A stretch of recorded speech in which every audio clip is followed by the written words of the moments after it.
Up, y'all? Seriously, what is up?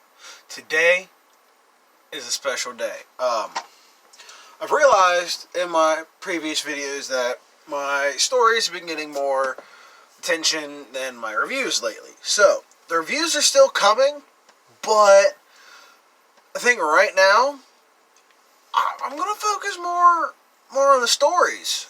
So, with that being said,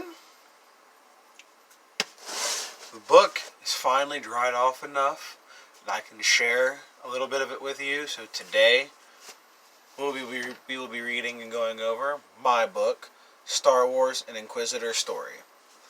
It is going to be a 49 chapter page book, or 49 chapter, 500 page book, all handwritten, 3 composition books taped together. I got notes, throughout the inside. It will be a little difficult to read at parts because, as you can see, it got wet and some of the writing is messed up. So, but I got notes all through this thing, man. Like, you have no clue. Yes, I got the Star Wars little symbol right there. So, my main Jedi is Wookiee. He's on the Kashyyyk right now, and this takes place after Revenge of the Sith and the Battle of Kashyyyk. And let's get started. Well, not my main Jedi. My Jedi Master is a Wookiee. My main Jedi is a Mandalorian Padawan in the Temple of Coruscant, and he's going to survive Anakin's attack on the younglings, and that's how he's going to get his start. So, Chapter 1, Escape from Kashyyyk and the Empire. Mikal woke from a blast that came from the clone troopers that turned to the Jedi. Let me restart over. Chapter 1, Escape from Kashyyyk and the Empire. Mikal woke from a blast that came from the clone troopers that turned on the Jedi. Looking around, he saw nothing but blaster fire and dead Wookiees. He had a choice to make. Stay under his dead brothers, or grab his lightsaber and stand up and fight. Sorry, my head is down. I am reading it. I don't have it memorized, and if I slip up, it's because, like I said, it did get wet. So some of the words, since it's pencil mark, are a little iffy to read. I have to go back over them. I didn't realize it was this bad, but bear with me. I'm gonna keep on going. Clutching his hilt, Mikal shot up, but not to fight, but to run. He knew if he stayed and fought, he would certainly die. He knew if he could somehow get off the planet, he could come back and save his people. So he started looking for a ship. Rustling in the leaves nearby, Mikal saw a fleet of troopers. With the lightsaber still clutched in his hand, he ignited his saber and started blocking blaster fire back at the troopers. Mikal started to advance on the fleet of troopers, even managing to slice down a few. But the fleet kept coming, especially since they got reinforcements from Mikal being a Jedi. After taking a few hits from their blasters, Mikal turned off his lightsaber and took off running. Mikal found a ravine to hide out in while the troopers searched for him. After waiting for a while, Mikal couldn't sense many life forms, so he turned his lightsaber back on and tried to take out the soldiers again. He blocked a lot of blaster fire and cut down as many troops as he could. With limbs, blasters, and dead troopers along the forest floor, Mikal saw that this was an Imperial base. So he thought if this was a base, there had to be a ship nearby. That will take him off this planet. Mikal walked around the base for a few hours. It wasn't a big base. It had just a few landing pads and cargo crates. Some were scattered and empty. Mikal didn't have time to search through the others. He had to find a ship, and fast. He was starting to doubt he was ever going to find the ship he needs. When he started to leave the base, one of the troopers who was barely alive called for backup while Mikal was stalking the base, and the ship was just landing. The ship Mikal needed, so he hid. A few troopers came out of the ship, no more than six, to address the situation and find the surviving trooper, but he had already died before they got there. Mikal lit his blade again and went back to battle. This time he couldn't run. There was too much to lose. He needed that ship. Before Mikhail could execute his surprise attack, one of the troopers saw his blade and opened fire. The other troopers followed in his steps and started firing. With his cover blown, he had no choice but to come out and fight. Only being able to reflect the blaster fire, Mikhail was stuck. Once he got the blaster fire centered, he started to advance, knocking down 3 of the troopers. He quickly advanced and struck down the other 3 guards. Mikhail was in shock, even with his only. I'm sorry. Let me reread that one. Mikhail was in shock, even if it was only 6 guards. He didn't think with his blaster fire injuries he could take them. Once he snapped back, he got in the ship and flew off. Now that Mikhail had the ship he needed and was getting off Kashyyyk, he needed a place to go. He needed to find a place to lay low while flying into space, his home planet fading in the background. He remembered about an old Wookiee tale, a place the Wookiees could go if anything happened. Trying to remember the story he heard when he was a child, but he could only remember parts of it.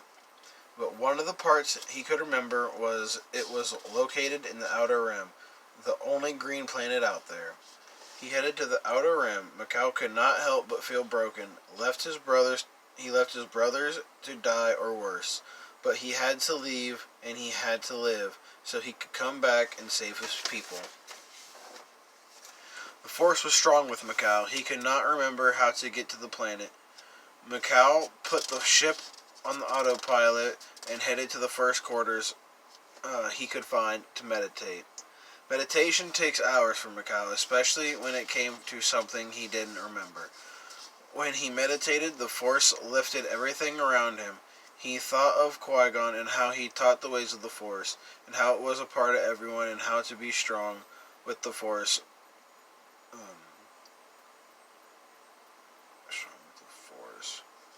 And was able to be one with yourself. Sorry, it got wet, like I said. Suddenly, the objects around Mikhail and his eyes opened. He remembered the coordinates to the ship. Mikhail rushed out of the headquarters and grabbed the controls. He was headed to Astrobia. He was headed to home. The Force was behind him.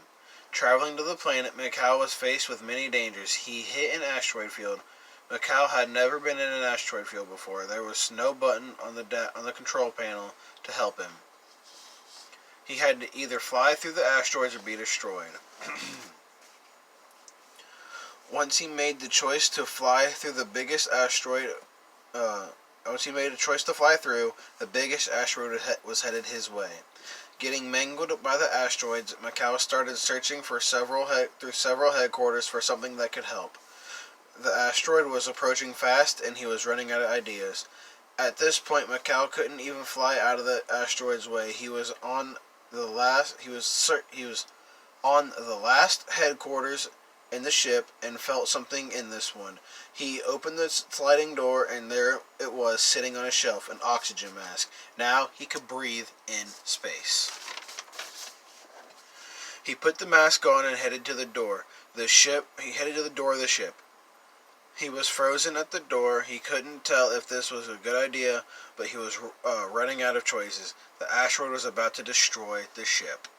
Mikhail, with no options, strapped the oxygen mask on and opened the door. He stepped out into the cold space and climbed to the front out of the ship. Standing there facing the asteroid, he closed his eyes and focused on the Force, feeling the Force flow through him all the way to his hairy fingertips. He opened his eyes and started to move the asteroid out of his way.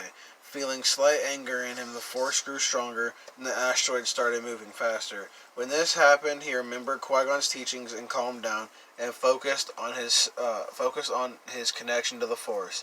When this happened, the asteroid exploded into a billion small pieces.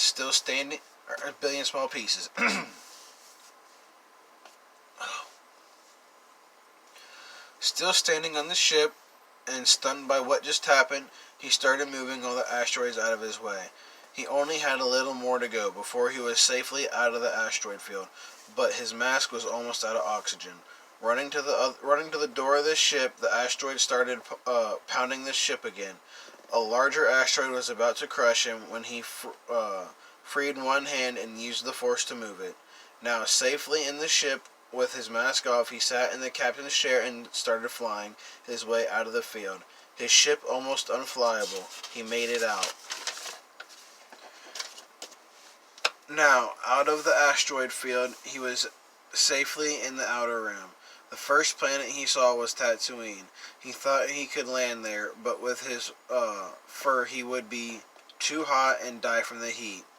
But he was worried about his ship.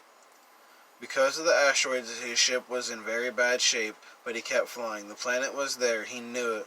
The Force doesn't lie. As he kept flying, he felt something in him. The planet was approaching. With a smile on his face, he landed on the planet and his new home. Many days had passed since he landed on Astrobia, and it couldn't be better. There was no Imperial forces there, but he felt something approaching. It didn't feel like a life form, but he couldn't be sure. He grabbed his saber and rushed to the open field and waited. Alrighty. So that is chapter 1 of my book. Tomorrow I will be doing chapter 2, Anakin's turn and my escape. That is where my character, Kane, comes in, that I created and used in my Star Wars roleplay. He survives Anakin's attack and becomes a very strong Jedi. So stay tuned for that. I will be dropping another video later on tonight. Horror Stories 3 for October. So look forward to that. I've noticed I've been getting more reviews on the stories, like I've said in the beginning. So I just wanted to emphasize that again, that I will be lacking on the reviews now and be focusing more on my writing. So the review, I want to stress this enough, the reviews are still coming, guys, but I gotta go with what's getting more views. Gotta go with what's best for my channel. So, as I said, I will tell y'all when I got a new cart. I just got this TKO disposable Straw Nana hybrid. Very good.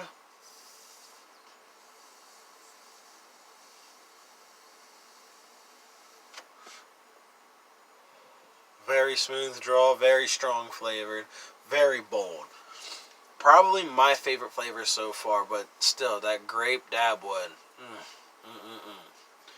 So, this has been Stobo's Life. I might change the name. I'm pondering ideas from Stobo's Life. So, please, if you'll have any suggestions, drop them in the comments below. As always, like, subscribe, and share. Till next time, deuces.